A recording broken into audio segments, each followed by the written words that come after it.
Robert Plant was in his dressing room, right? And I knocked on the door, and like none of the girls would go into like, because they thought they'd faint or something. And so I knocked on the door, and I opened the door, and there he is, like half naked, just wearing leather trousers. Oh,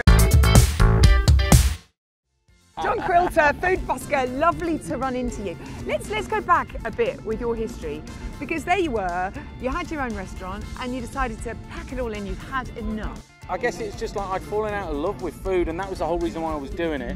So I just knocked it on the head and said, that's it, I'm just going to go, move to LA, go surfing and become an actor.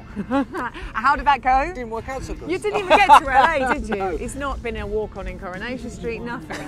So obviously you had to fall back upon cooking. Yeah, went back to cooking. Right, okay, but you did it in a different style. Yeah, Took yeah. it to the streets. Yeah, so moved to London and just started cooking on the streets every weekend and did it differently. Thought, right, I'd ask people to pay me what they thought the food was worth, and it just had the most amazing reaction. People were like, does not compute, I don't know what to do. Well, yeah, I suppose it's a bit like bartering, isn't it? So if you present them with something that's really tasty, I mean, did anyone ever say to you, I'm not giving you any money for that? No, I genuinely, in 12 months of doing it, there was only one occasion where it didn't work out the way I wanted it to. I basically did 6 oysters and this guy paid me £9, and I was like, gotta take the rough with the smooth, can't get it through. Oysters are expensive, mate. Exactly. Yeah. So he walked off, and I thought, and just as he was going, he said, what's the second dish you're doing? I said, crab linguine. And he said, oh, I'll come back for that. I thought, oh, bloody sure you will. So he came back, and I had to say to him, I said, look, mate, you know, you're tight. You know?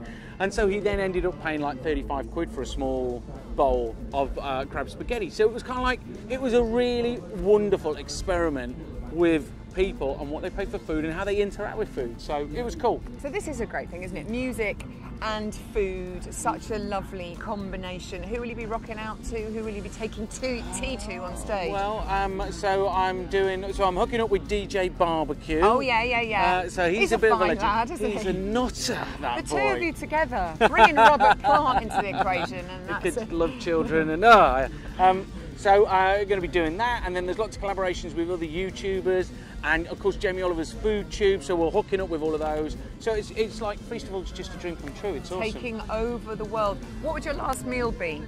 Last meal? I reckon I would do a prawn cocktail po' boy.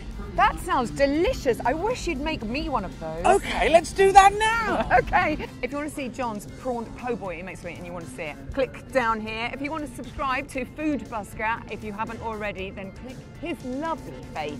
And if you'd like to subscribe to Zoe Off Air and more of this amazing stuff and music and stuff, click on me. Boom. Snog.